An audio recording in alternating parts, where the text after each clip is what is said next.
পশ্চিম বাংলার মানুষ ভার্সেস এই তৃণমূলের অপশাসন, জিহাদিদের হাত থেকে, জঙ্গিদের হাত থেকে পশ্চিম বাংলাদেশ হাওয়া থেকে বাঁচানোর লড়াই।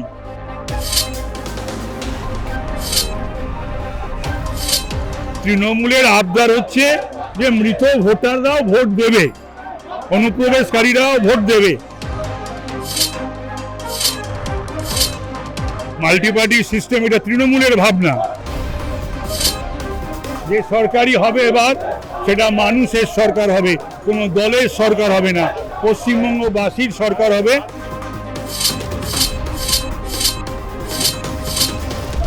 মানিকতলায় প্রচারে বিজেপি প্রার্থী তাপস রায় শ্যামবাজার পাঁচমাথার মোড় থেকে মায়ের মন্দিরে পুজো দিয়ে শুরু করলেন প্রচার। তাপস, আপনি একটা কথা শুরুতেই বললেন আজকে যে এবারের লড়াই মানুষের লড়াই, এবারে কোনো রাজনৈতিক প্রতিপক্ষকে বুঝছি না। পশ্চিম বাংলার মানুষ ভার্সেস এই তৃণমূলের অপশাসন, মমতা ব্যানার্জির কুশাসন। এবারের লড়াইটা সেই অর্থে পশ্চিম বাংলাকে বাঁচানোর লড়াই, জিহাদিদের হাত থেকে, জঙ্গিদের হাত থেকে পশ্চিম বাংলাদেশ হাওয়া থেকে বাঁচানোর লড়াই। এসআইআর স্পেশাল ইন্টেন্সিভ রিভিশন এই মানিকতলার উপর দিয়েও ভালোভাবেই বয়ে গেছে, আপনি কি মনে করছেন এফেক্ট হবে? এসআইআরটা তো নতুন নয়, আর ভোটার লিস্ট রিভিশনের কাজ তো প্রায় হয়ে থাকে, কিন্তু তৃণমূলের আবদার হচ্ছে যে মৃত ভোটাররাও ভোট দেবে, অনুপ্রবেশকারীরাও ভোট দেবে। একাধিক জায়গায় নাম আছে তারাও ভোট দেবে, এবং ঠিকানার অস্তিত্ব নেই, নামের অস্তিত্ব নেই, তারাও ভোট দেবে। এইটা হচ্ছে মমতা ব্যানার্জির আবদার বা তৃণমূলের আবদার। এবারে এই নির্বাচনী লড়াইয়ে দাঁড়িয়ে আপনার উল্টো দিকে দাঁড়িয়েছেন সাধন পান্ডের কন্যা শ্রেয়া পান্ডে, তৃণমূল কংগ্রেসের। মাল্টিপার্টি সিস্টেম, এটা তৃণমূলের ভাবনা, একদলীয় শাসন ব্যবস্থা। মাল্টিপার্টি সিস্টেমে তো আরও রাজনৈতিক দল আছে, তারাও দাঁড়াবে। আমি তো শুনেছি সিপিআই প্রার্থীও রয়েছে।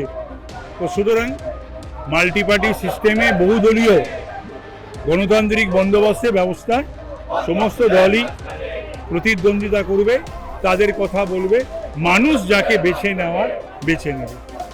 আপনার দলের সহকর্মী সজল ঘোষ বড়নগরে প্রচারে বলছেন একটা সুযোগ দিন, একটা চান্স, আপনি কি বলছেন? ঠিকই বলছে, তো একবারই কথা। ওটা তো ছোট, অনেক পুত্র সম আমার সজল। তো সুতরাং সজল গতবারই জিতেছিল, 4-5টা ওয়ার্ড লুট হয়েছিল। তো সুতরাং ও 35,000-এর ওপরে যে ব্যবধান, সেটাকে 8-এ নামিয়ে নিয়ে এসেছিল। এইবার তারপর থেকে যে ঘটনা পশ্চিমবাংলার বুকে ঘটে গেছে একের পর এক, মানুষ সেগুলোকে মানবে না। আর ভোট দেওয়ার আগে প্রতিটি মানুষ, মা বাবা, তারা কিন্তু একবারের জন্য আরজিকর আর অভয়ার মা বাবার আসনে নিজেদেরকে বসাবে। এবারে এই নির্বাচনী প্রচারে নেমে মানুষের কাছে কি বলছেন তাপসদা? কারণ মানিকতলা মানুষের কাছে বলিনি, মানুষের কাছে তো বলা শুরু হবে।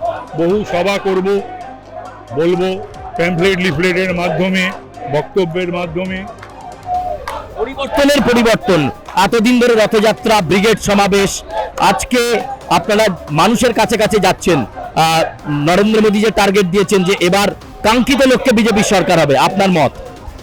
যে সরকারি হবে এবার, সেটা মানুষের সরকার হবে, কোনো দলের সরকার হবে না, পশ্চিমবঙ্গবাসীর সরকার হবে, পশ্চিমবাংলার স্বার্থে হবে।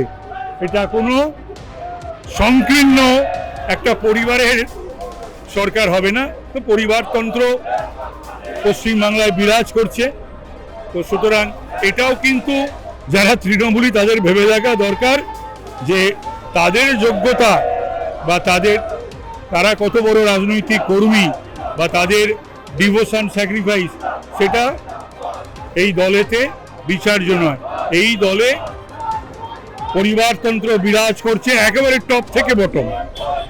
এই কেন্দ্রে আপনার সঙ্গে লড়াইয়ে সিপিআই, তৃণমূল নাকি কংগ্রেস, কে প্রধান প্রতিপক্ষ? এটা আমি এখনই বলতে চাই না, কিছুদিন যাক।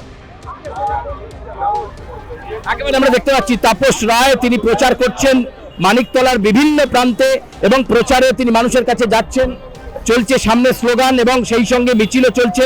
আমরা আবার একটুখানি কথা বলবার চেষ্টা করব তাপস রায়ের সঙ্গে এবং তিনি অত্যন্ত প্রত্যয়ী আত্মবিশ্বাসী। এবারে মানিকতলা কেন্দ্রের মানুষের কাছে তিনি সেভাবেই প্রচারে যাচ্ছেন। আমরা আরো একটুখানি কথা বলবার চেষ্টা করব তাপসদার সঙ্গে। তাপসদা, আমরা দেখতে পাচ্ছি কাশীপুর বেলগাছিয়া কেন্দ্রের আরেক বিজেপি প্রার্থী রিতেশ তিওয়ারি তিনিও তাপস রায়কে দেখে গাড়ি থামান এবং সেখানে একসঙ্গে দুজনেই কিন্তু এবারে নির্বাচনী লড়াইয়ে অবতীর্ণ হয়েছেন, নির্বাচনী লড়াইয়ে নেমেছেন। রিতেশ তিওয়ারি তিনি এই মুহূর্তে প্রচারে। তারপরে আরো একটি প্রশ্ন, গতবার কল্যাণ চৌবে দাঁড়িয়ে অভিযোগ করেছিলেন যে মানিকতলায় ছাপ্পা ভোট এবং রিগিং এর অভিযোগ করে। একেবারেই পুলিশ এবং দুর্বৃত্ত তারা নির্বাচন করেছিল, সকলে জানে, অজানা নয়। তার কারণ আমার সময় হয়েছিল 24-এর লোকসভা, এবং সেটাও কারোর অজানা নয়। সেই ভোটদান থেকেও যারা বঞ্চিত হয়েছিলেন, প্লাস ওই সমস্ত ভোটার লিস্টের যারা ভোটার নয় তাদের ভোট প্রক্সি করা হয়েছিল। তো বিষয়টা হলো একাধিকবার কল্যাণ চৌবে এই অভিযোগ করেছিলেন, আমরাও করেছিলাম, আমি ওর নির্বাচনে ছিলাম প্রচারে। বিষয়টা হলো মমতা ব্যানার্জি তো নিজেই বলেছিলেন যে আমি না নামলে কলকাতা উত্তর হাতছাড়া হয়ে যেত, এবং তিনি নাকি সারা দিন একটা কেন্দ্রই মনিটর করেছিলেন, উত্তর কলকাতা। একটা মুখ্যমন্ত্রী শুধুমাত্র উত্তর কলকাতা মনিটর করবে কেন? আরও তো অনেক কেন্দ্র ছিল। তো সুতরাং দুর্বৃত্ত আর পুলিশ এদেরকেই উনি সংগঠিত করেছিলেন। তো আমার মনে হয় যে এবারে যন্ত্রণা সেটাই। এই সমস্ত রেকর্ডের বেসিসে তো ইলেকশন কমিশন অ্যাকশন নিচ্ছে, তো সুতরাং তাতেও যন্ত্রণা হচ্ছে। এবারে যদি দেখেন রাস্তায় প্রতিরোধ হচ্ছে, পাল্টা প্রতিরোধ হবে। হ্যাঁ, হবে হবে। মানুষ করবে এবার, মানুষ এবার পথে নেমে এই তৃণমূলের আর পুলিশি রাজ আর দুর্বৃত্ত রাজ আর দুর্নীতি রাজ তো রয়েছে, এই যে ত্রহস স্পর্শে ছটফট করছে পশ্চিমবাংলার মানুষ মুক্তি পাওয়ার জন্য। আপনার কাছে শেষ প্রশ্ন, জয়ের ব্যাপারে আপনি কতটা আশাবাদী? 200%। একেবারে আমরা কথা বললাম তাপস রায়ের সঙ্গে এবং তিনি বলছেন জয়ের ব্যাপারে 200% আশাবাদী তিনি, এবং মানিকতলায় জয়ের প্রচারে ভারতীয় জনতা পার্টির প্রার্থী তাপস রায়। ক্যামেরায় সুব্রতর সঙ্গে সুচারু, আর প্লাস নিউজ।